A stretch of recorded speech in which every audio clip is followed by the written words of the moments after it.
नमस्कार छात्रों, मैं संगीता बिल्ला, सेंट जोसेफ एकेडमी की हिंदी अध्यापिका आपको आपकी हिंदी व्याकरण पुस्तक उद्बोधन के पाठ कारक का अभ्यास प्रश्न कराने जा रही हूँ।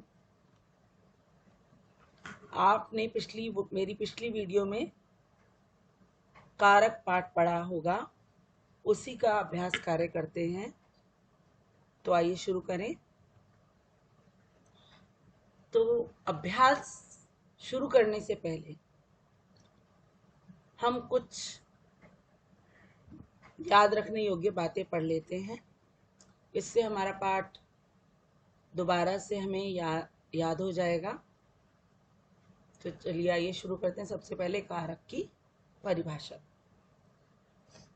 क्रिया कारक का अर्थ है क्रिया को करने वाला। क्रिया को करने में कोई ना कोई अपनी भूमिका निभाता है, उसे कारक कहते हैं। अर्थात संज्ञा और सर्वनाम का क्रिया के साथ संबंध बताने वाले शब्दों को कारक कहते हैं। उदाहरण, श्री राम ने रावण को बाण से मारा। श्री राम ने। तो पहले हम जरा भेद पढ़ लें, तो मैं आपको फिर ये उदाहरण समझाऊंगी। कारक के भेद हैं निम्नलिखित: कर्ता कारक, दूसरा कर्म कारक, तीसरा करण कारक, चौथा संप्रदान कारक, पांचवा अपादान कारक, छठा संबंध कारक, सातवां अधिकरण कारक, आठवां संबोधन कारक। तो उदाहरण के द्वारा समझते हैं थोड़ा सा इन कारक के भेदों को।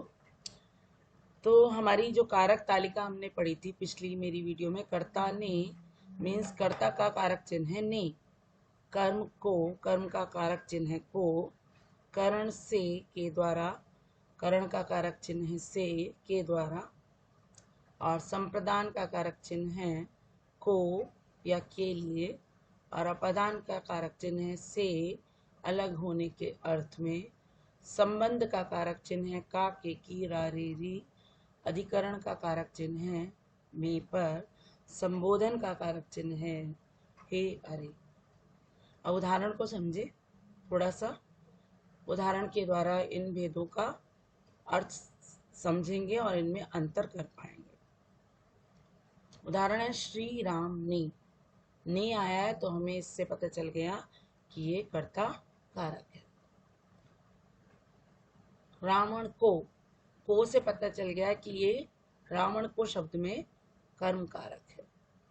बाण से अर्थात बाण के द्वारा मारा, तो बाण से हमें पता चल रहा है कि ये एक साधन है और साधन को करण कारक कहते हैं। अर्थात ये जो उदाहरण दिया गया इसमें तीन कारक का प्रयोग किया गया: कर्ता, कर्म और करण। अब हम संप्रदान कारक की बात करें तो इसका कारक चिन्ह है को के लिए। संप्रदान मीन्स देना। जहां भी जिसको भी कोई चीज दी जाती है, जिस भी व्यक्ति को, उस व्यक्ति में संप्रदान कारक होता है। जैसे राजा ने भिखारी को फल दिए, तो भिखारी में को जुड़ा हुआ है पर देने के अर्थ में। को हमारा कर्म कारक में भी आया था और संप्रदान कारक में भी आ रहा है देने के अर्थ में। जब देने के अर्थ में को आ रहा है तो संप्रदान कारक है, नहीं तो कर्म कारक। या के लिए आ जाए तो के लिए से तो पता चल ही रहा है कि संप्रदान कारक है। कि भिखारी के लिए फल दो, तो भिखारी के लिए आ गया, तो खुद ही हम पहचान गए कि ये संप्रदान कारक है। तो इस तरह हमने कर्म कारक और संप्रदान कारक का अंतर समझ लिया। अब है अपादान कारक और करण कारक में अंतर। करण में भी से आता है, अपादान में भी से आता है। करण मीन्स साधन। जब साधन के रूप में से आए तो करण कारक है। अपादान मीन्स अलग होना। जब अलग होने के अर्थ में से आए तो अपादान कारक है। जैसे पेड़ से पत्ता गिरा, पेड़ से पत्ता अलग हुआ, पेड़ सोर्स नहीं है, पेड़ साधन नहीं है। साधन होता तो इसमें कर्म कारक करण कारक होता। पेड़ से अलग हुआ पत्ता, इसलिए ये अपादान कारक है। उसके बाद आता है संबंध कारक, का के की रा रे री। जहां भी का के की वर्ड आ जाए, जिस भी शब्द के साथ जुड़ा हो, राजा का घर, तो राजा का में हो गया संबंध कारक। अब ये रा रे री क्या है, इसे थोड़ा सा हम याद कर लेते हैं। जैसे तुम्हारा, तुम्हारी, मेरा, मेरी, हमारा, हमारी, इन सब शब्दों में संबंध कारक होता है। अब है अधिकरण कारक। अधिकरण कारक में तो सीधा सीधा है, में या पर आ रहा हो तो अधिकरण कारक है। जिस भी शब्द के साथ में या पर आ रहा है उस शब्द में अधिकरण कारक है। फिर है संबोधन कारक। संबोधन कारक भी बहुत आसान है पहचानना, हेयर से पहचान हो जाती है। हेयर ना भी आ रहा हो तो अगर विस्मय आदि बोधक चिन्ह आ रहा है तो उसी से ही आप समझ लीजिए कि यहाँ पर संबोधन कारक है। विस्मय आदि विस्मय वाचक चिन्ह होना अनिवार्य है संबोधन कारक के लिए।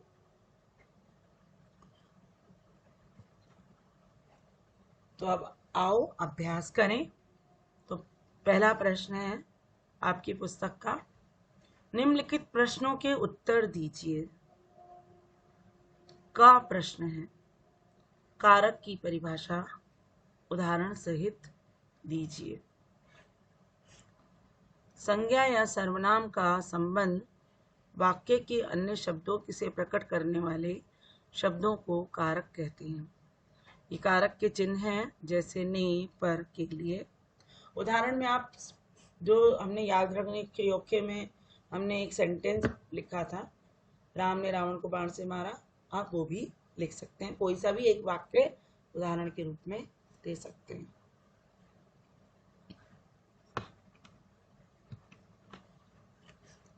अब है खा प्रश्न, कारक के कितने भेद होते हैं, इनके नाम लिखिए। तो उत्तर में आप लिखेंगे कारक के 8 भेद होते हैं। कर्ता कारक, इसे नंबरिंग कर लेंगे। नंबर 1 कर्ता कारक, नंबर 2 कर्म कारक, नंबर 3 करण कारक, नंबर 4 संप्रदान कारक, नंबर 5 अपादान कारक, नंबर 6 संबंध कारक, नंबर 7 अधिकरण कारक, नंबर 8 संबोधन कारक। तो ये आसान है आपके लिए। तो अगला प्रश्न शुरू करते हैं अभी।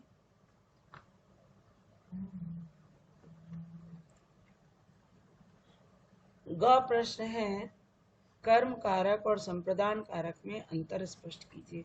तो जब हमने ये वाली वीडियो शुरू की थी मैंने, तो आपको बताया था कर्म कारक और संप्रदान कारक में क्या अंतर होता है। अब उसे हम कैसे लिखेंगे ये देखते हैं। कर्म कारक वे वाक्य जिनमें क्रिया का फल कर्ता पर ना पड़कर कर्म पर पड़े, वहां कर्म कारक होता है। जैसे पुलिस ने चोर को पकड़ा, तो चोर को, डॉक्टर ने रोगी को दवाई दी, चोर को और रोगी को दोनों शब्दों में कर्म कारक है। संप्रदान कारक कर्ता अर्थ अथवा सर्वनाम जिसके लिए कुछ कार्य करता है उसे प्रकट करने वाला संप्रदान कारक कहलाता है। जैसे वह बच्चों के लिए दूध लाया, भिखारी को अन्न दो। मैंने आपको पहले ही बताया था, देने के अर्थ में अगर को शब्द आए तो वहां पर संप्रदान कारक होता है, नहीं तो कर्म कारक होता है। तो अगर आप ये परिभाषा याद नहीं भी कर पा रहे हैं, तो जैसे मैंने आपको समझाया कि कर्म कारक क्या होता है वो मैंने आपको समझाया, और संप्रदान कारक क्या होता है दोनों में अंतर समझाया था कि दोनों में को आता है, पर अगर देने के अर्थ में को आ रहा है तो वहां संप्रदान कारक होता है। अगर देने के अर्थ में को नहीं है और किसी काम के लिए को आ रहा है तो वहां पर कर्म कारक है। तो इस तरह अंतर हम अपने शब्दों में भी समझा सकते हैं। आप बताएंगे संप्रदान का अर्थ है देना, और कर्म मीन्स कोई भी काम, जो काम किया जा रहा है उसे कर्म कहते हैं। तो इस तरह आप अपने शब्दों में इसे समझा सकते हैं।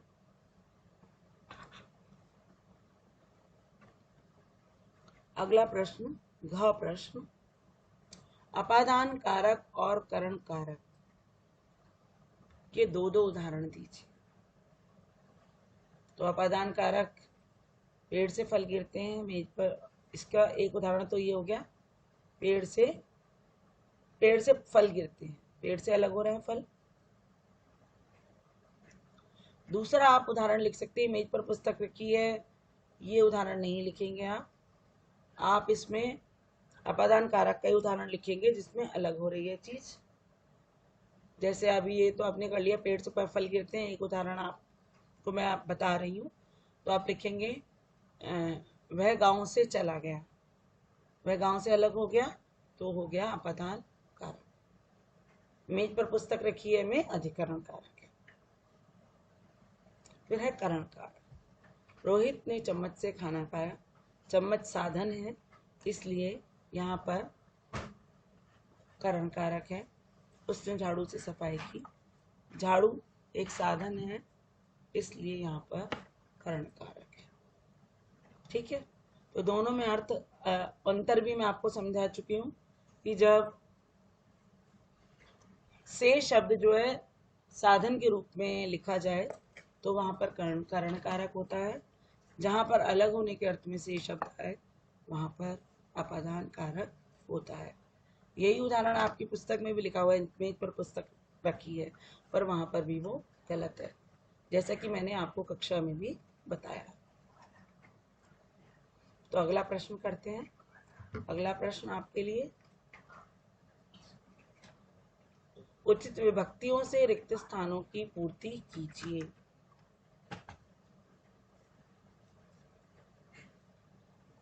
हे भगवान मेरी रक्षा करो।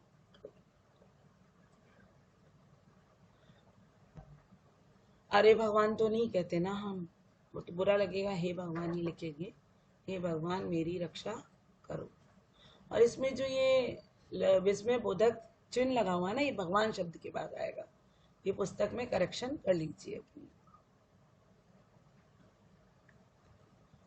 अब अगला है उदाहरण, अगला रिक्त स्थान है, सपेरे ने सांप को पकड़ा। सपेरे ने हो गया कर्ता कारक, सांप को हो गया कर्म कारक। अब में और पर तो आएगा नहीं कि सपेरे में सांप पर पकड़ा।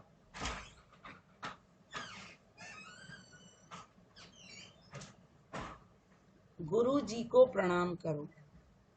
गुरु जी ने प्रणाम तो नहीं करेंगे, गुरु जी को प्रणाम करो, ये वाक्य सही है।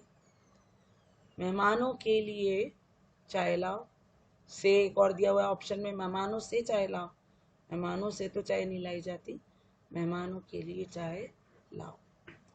व्यायाम करने से शरीर स्वस्थ रहता है, इसकी जगह अगर हम में लगा कर देखें तो क्या सही वाक्य बन रहा है, व्यायाम करने में शरीर स्वस्थ रहता है? नहीं, बोलने से पता चल रहा है कि व्यायाम करने से शरीर स्वस्थ रहता है। ठीक है, अगला प्रश्न, निम्नलिखित वाक्यों में प्रयुक्त कारकों को रेखांकित करके दी गई रेखा पर लिखिए।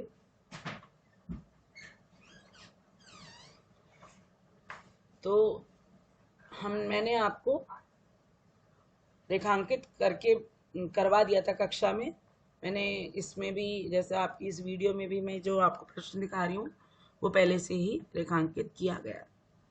अध्यापक ने इस शब्द में कर्ता कारक है, बच्चों को कर्म कारक है, मनोरंजन की संबंध कारक है, कंस को कर्म कारक है, भूखे को संप्रदान कारक है क्योंकि यहाँ देने के अर्थ में को आया है, बच्चों के लिए शब्द आया है तो यहाँ पर संप्रदान कारक है।